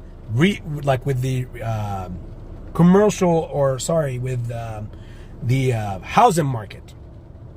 And all of those breaking down this upcoming, one second, I'm getting calls. They're like, "Hey, come break your fast for Ramadan." For all of them breaking down this upcoming time now, it's going to be exactly primed to coincide with everything else that will eventually be shoved. And this is what explains my theory on the idea that all of it gets shoved on the same receipt or in the same tab, so that basically the same person who prints the money, like the Fed Reserve, will print the money on that tab for everybody else. Non-refundable, what's up, my friend? How are you? So Colin S, as I was saying before I finalize on this note, my plan is, if they continue this through and the yes goes through, is to take advantage of the run that's going to happen. Take advantage of the run that's going to happen, which is going to be labeled as the squeeze. Many will think of it as the squeeze. It's just not going to be the MOAS as or many other apes have envisioned it to be. Or I'm not going to be, in other words, I'm not going to be the bag holder of the theory of holding to the moon. Because if the yes goes through, many shares have converted. I know things like the lights, the sun have went down now, so I need some light. So yeah, with the conversion of a lot of apes to become AMC shares, actual real shares, and then having the 10-to-1 reverse stock split would limit basically the exposure of all these purchased assets that were delivered 10-to-1 by 10x, including the shorts. So at that point, for me, I know that the game have shifted. So the covering and what they're covering and how much they're covering, it's completely different than what it used to be for 2+ years. And they no longer at that point need to come through us to cover their shorts. They can get the shares through AMC throwing on diluting in the name of finances and cleaning up their balance sheets, or they can do it through the shares that they have personally, the shorts, have purchased and went long on APE that got converted over to AMC. So at that point, the fact that, oh, I ain't selling for cheap, they don't care at that point. At that point, if they have access to shares, why would they come buy a share? For example, why would they come buy a share for $1,000 from me, given that it goes to 1,000, if there is someone else that will sell it to them for 50 or 60? Does that make any sense? And that's why the no is the unanimous deal breaker for me for why MOAS will stay intact. Because why would they? Now apply the same question that I asked to you just a little bit ago now, that I just said. Why would they, if the no was to pass through and go through, why would they come and pay me, for example, hypothetically speaking, given that it does go to 1,000, why would they pay me 1,000 in that scenario to buy a share from me at that price? It's because there's no other place they can go and get shares. They can't go to AMC and get shares. They can't go nowhere else to get shares except through us. And if everybody's holding and the price gets to 1,000, they and their margin, they have to buy the share for that much, no matter what, and even more, depending on how much they're exposed to the stocks. So that's for me how my whole contingency plan plays out. Yes goes through, as I told you. I have my contingency plan already in order.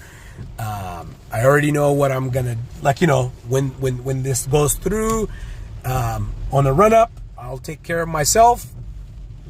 If the no goes through, then it's FU to the end of the galaxy, to them, that is. And we will be good, you know. MOAS still intact because they need to cover, and they can't cover unless they go through me and you. But if they can cover elsewhere, then, or by having access to shares from somewhere else, then yeah, I'm not gonna be the fool to hold, you know, to hold for something that will eventually break down and have a run up basically on it. So folks, useless. We rocket. Adam will just sell shares again during a run past 100. Yeah, again, we don't know. Like, see, that's the thing, folks. Like, if the shorts have an outing from anywhere, whether it's through AMC, from anywhere other than us, then it's easy for them to walk out, you know, out of without having to pay ridiculous prices, the prices that we say that we want. Again, time will tell. Time will tell. See, the problem is people will be confused also with the reverse split. Like, watch this. I guarantee you this will happen. Many people are going to get confused with the, the reverse split. It's 10-1. And the charts are going to say that it's we moved up 1,000%. Many people are going to say, look, we did squeeze. And Market Watch is going to put out an article about it or whatever. And please don't be a victim to that stupidity. 10-1, the charts are not going to react instantly, but it's going to play a big part in there and to the price point or the break-even point for many investors. So when it does have a big run from there, you just have to factor in what the previous all-time high, which was 74, after the reverse stock split, what would be the price to reach that again and to break that. And at that point, that's when you start thinking about, okay, you're already achieved your goal plus. Now, again, the yes goes through, they have access to shares from other layouts other than you and me. Let that make sense by itself to you. Spin that through your head and let that, anybody else who would tell you that no, they're still on the hook for so many more shorts, they can't lie about the fact that, yeah, at that point, if the yes goes through, shorts will have access to shares, whether through AMC, up to 400 million plus, through AMC, or through the conversion of ape over to AMC. They say anything else, they're basically probably one of the paid ones to try to get you over to their side.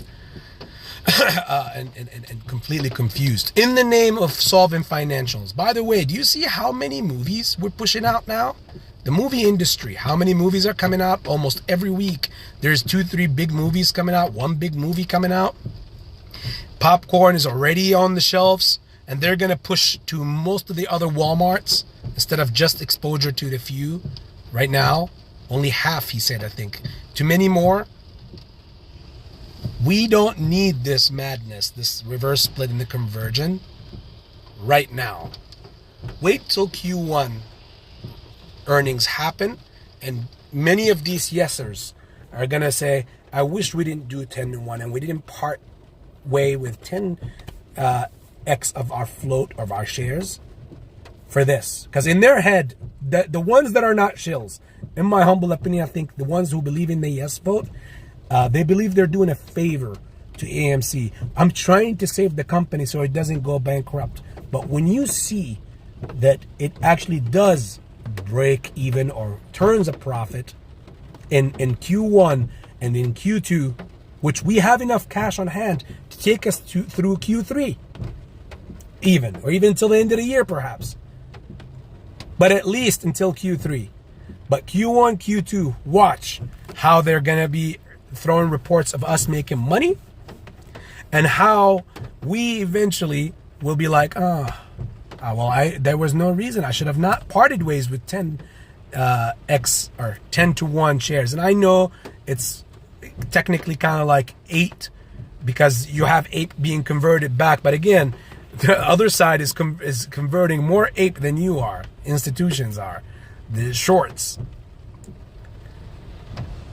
There's a lot to go over. The next live I do, I promise, it's going to be mostly questions and answers instead of just pushing all this stuff to you guys, because I feel like I talk all about a lot of things and I want to make sure that most of it sticks with most of the people, so I don't have to go over it again.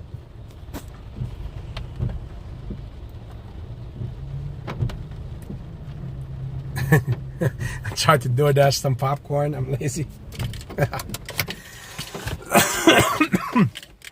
All right, family. I gotta go take my medicine, break my fast, and I guess enjoy the weekend and the rain. As you can see here, it's we've been having rain for the all day yesterday and now all day today. If there is any questions, let me count to 10 in my head. Please put them up before I go and break my fast.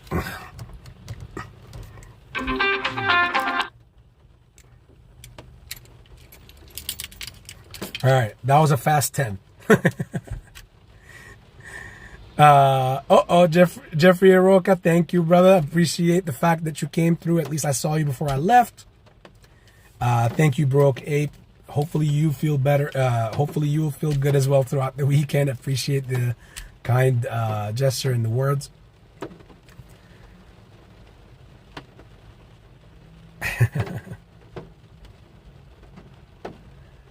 Alrighty, family. Thank you so much for your time. Thanks for stopping by.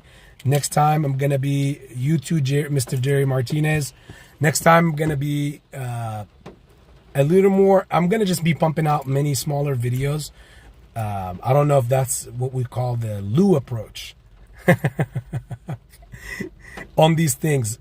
Breaking down some of the things I've said throughout this live in smaller videos, because there's a lot, and I'm gonna concentrate on each one so that people can keep in and soak in that info for what it's worth for each point, and then we can move forward like that. Like, I guess if there's any questions, put them in the comment section after this posts, and I will address them in the next live or the next video. With that being said, the Lou approach is tits up. At least I enjoyed one Jeffrey moment. Appreciate it, brother. With that being said, much love, family. Enjoy your weekends. And I will see you on the next one, all right?